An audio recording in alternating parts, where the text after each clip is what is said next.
Direito e Justiça, com Rodrigo Tesser. Tudo bem, doutor? Bom dia. Bom dia, Valdomiro Cantini. Bom dia, nossos ouvintes. Tudo ótimo. Eu quero falar com o amigo hoje sobre o julgamento, do julgado, do sentenciado, da nova sentença, da reforma da sentença do ex-presidente Lula. Isso é um rito normal? O Supremo ou o Tribunal Superior para corrigir essas questões? Como é que você viu essa nova sentença? Valdomiro, de fato tivemos muitos e muitos julgamentos nesse caso envolvendo o triplex do ex-presidente Lula, muitos recursos, mas é um rito normal. Tudo isso está previsto na legislação, todos esses recursos, e esse percorrer iniciou-se ali na 13ª Vara Federal de Curitiba, quando o atual ministro Sérgio Moro era o juiz titular, e teve a primeira condenação do ex-presidente Lula, 9 anos e alguns meses. O recurso, que é o caminho natural, foi para o TRF4, e lá a pena foi mantida a condenação e a pena foi aumentada, 12 anos e 1 mês. E agora, naturalmente, esse processo chegou ao STJ. Então lá foi julgado pela 5ª turma, e mantiveram a condenação, portanto, já temos, por assim dizer, 3 instâncias que apreciaram o processo, julgaram o processo e decidiram pela condenação do ex-presidente Lula. Fica essa dúvida com relação ao que eles chamam tecnicamente de dosimetria da pena, que é o cálculo das circunstâncias de como foi praticado o crime, circunstâncias pessoais, e isso gera essa diferenciação de pena. Portanto, atualmente, a pena do ex-presidente Lula é de 8 anos e 10 meses. E ali nesse julgamento da 5ª turma do STJ também nós tivemos a redução de multa, tivemos a redução da obrigação de reparação de danos, era 16 milhões, agora veio para 2,5 milhões. Então, o ponto principal foi mantido, que é a condenação, ou seja, tanto a primeira instância, quanto o TRF4, quanto o STJ entenderam que o ex-presidente Lula praticou 2 crimes, que é a corrupção e a lavagem de dinheiro. Então ele ainda está condenado. Claro que com essa redução de pena, ele pode ter uma progressão de regime mais breve. Fala-se que já agora em setembro ele provavelmente progredirá. Ou seja, você cumpre uma parte da pena, você tem alguns requisitos como bom comportamento, em algumas outras circunstâncias dias trabalhados, e isso... Livros lidos? Eventualmente livros lidos, é uma tese, e isso faz com que permitido que você saia antes para um regime menos grave. Ele está no regime fechado hoje, em tese iria para um regime semiaberto. Algumas comarcas, alguns municípios do estado do Paraná não possuem o regime semiaberto. E o que acontece? Se você não tem o regime semiaberto, você não pode regredir, ou seja, você não pode voltar para o regime mais gravoso. Você vai para o mais benéfico e, portanto, iria para o aberto. Claro, temos também outros processos. Seria uma prisão domiciliar? A prisão domiciliar. Se for o aberto, não é nem prisão domiciliar. Se for o aberto, é o regime aberto mesmo. O semiaberto é aquele em que a pessoa tem condições de trabalhar durante o dia e volta à noite recolhe-se à noite, em determinado horário, na cadeia, onde ele estiver cumprindo a pena. E, evidentemente, a expectativa é que ele venha a sair e que recorra em breve, assim que esse acórdão do STJ for publicado. Pode ter embargos de declaração. Imagina, é uma decisão, provavelmente será uma decisão longa, o voto do relator tinha 170 páginas, então, num acordo, numa decisão tão grande assim, é possível que existam alguns equívocos, alguns erros ali, é possível de embargo de declaração, mas, sem dúvida nenhuma, esse caso do Lula, do triplex, chegará ao Supremo. E lá será analisado previamente pela 2ª turma, que já é uma turma preventa, que julga os recursos dele, e pode-se alterar novamente essa questão da pena. Então, hoje... Que a sentença pode ter nova sentença ainda. Terá uma nova decisão do STF, sem dúvida alguma. Obrigatoriamente terá. Que as partes vão recorrer. Obrigatoriamente terá, porque justamente tanto o Ministério Público Federal quanto os advogados do Lula podem recorrer, devem recorrer, assim estão fazendo desde sempre, e o STF tem que se manifestar. O ofício tem que recorrer, né? Olha, não tem a obrigatoriedade de recorrer. O ofício é mais que o serviço público. Isso, né? ele pode dar-se por satisfeito com essa pena, por exemplo. É claro que, se nós formos analisar o histórico, ele vem recorrendo para tentar aumentar a pena.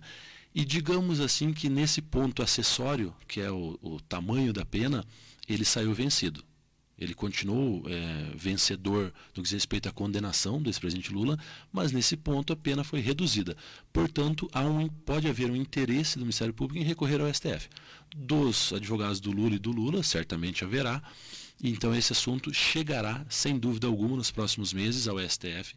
É claro que tem toda uma tramitação, tem que relator, chamar data para julgamento, enfim, tem todo o procedimento para análise disso. Doutor Rodrigo, agora hoje vem a informação de que estão acelerando aí já para o julgamento.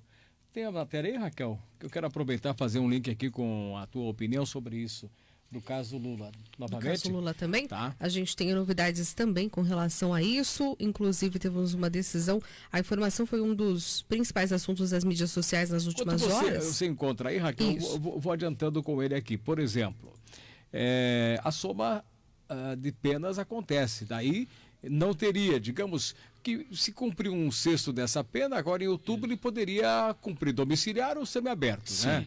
Isso se esse acordo for mantido, for publicado e não tiver nenhum outro tipo de recurso. Exatamente.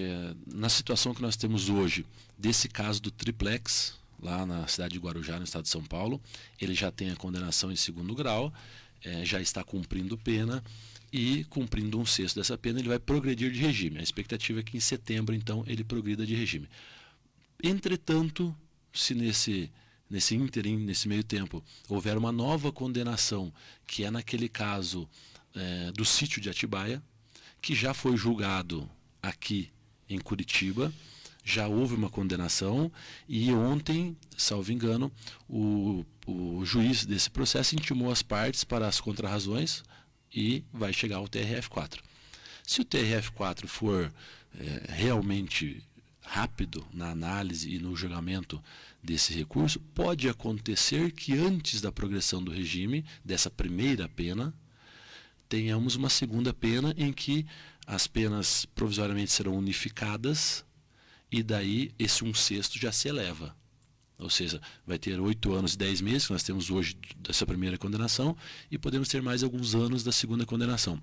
Faça uma unificação, evidentemente que ainda é provisória porque cabe em recurso e tudo mais, mas o cumprimento da pena já está autorizado até que o STF venha a julgar novamente o julgamento do julgamento, que diz respeito ao cumprimento antecipado de Que é penas. mantido a condenação e a prisão em julgamento de segunda instância, em colegiado. Sim, atualmente, segundo a jurisprudência do STF, permite-se o início do cumprimento de pena a partir do julgamento de um órgão colegiado, ou seja, do 2º grau de jurisdição. Ocorrendo uma nova condenação em 2º grau, essas penas vão ser unificadas de modo provisório e esse 1/6 aumenta, ou seja, ele permanecerá. Mas me parece pouco provável que o TRF4 tenha condições, pelos prazos processuais, pelo trâmite de processual que acontece dentro do próprio tribunal, de julgar até agosto ou setembro esse caso. Mas nada impossível, né? Impossível não é, mas me parece que não. Então, assim, nós Como é temos que na tá situação... o rito aí desse processo, Raquel? Olha, só para reforçar então, o juiz Luiz Antônio Bonatti, que é o responsável pelos processos na Lava Jato em primeira instância, ele deu esse prazo de 8 dias para as defesas do ex-presidente Luiz Inácio Lula da Silva e também de outros 12 réus, no caso do sítio Atibaia, da Santa Bárbara, em Atibaia, São Paulo, se manifestassem a respeito do caso. O processo apura se Lula recebeu essa propina por meio de reformas e, como o doutor disse, essa última etapa antes do processo seguir para a segunda instância no TRF4, onde as apelações das defesas e do Ministério Público também serão analisadas pelos desembargadores. Quase um rito Exatamente. sumário, né? Olha, o prazo, Mas- chegando lá, alguém pode ir para a pauta, né?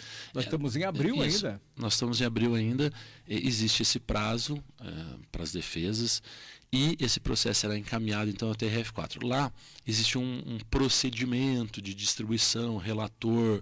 Claro que já temos já temos os juízes, os magistrados que são preventos, ou seja, que já estão antecipadamente previstos para julgar esse caso.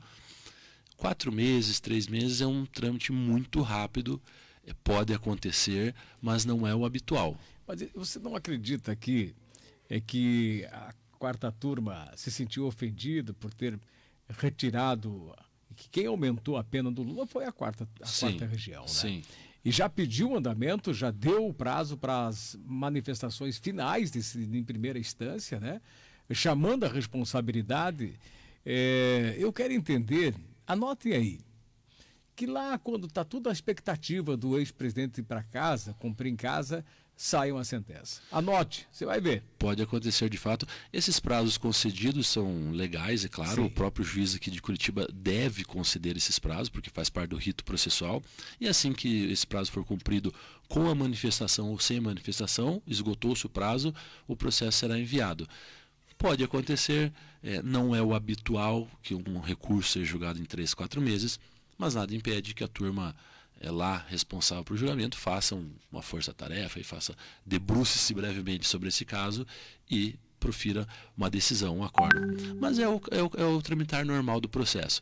Certamente teremos recurso ao STJ e assim em todos os processos que o ex-presidente Lula vier a responder, e não só ele, porque esse é o rito processual, essas são as possibilidades processuais de qualquer réu em processos criminais. Perfeito. Doutor Rodrigo, muito obrigado. Agradeço novamente o espaço, a atenção, estou à disposição e vamos em frente. Um ótimo dia a todos nós. Muito obrigado, amigos. Bom dia.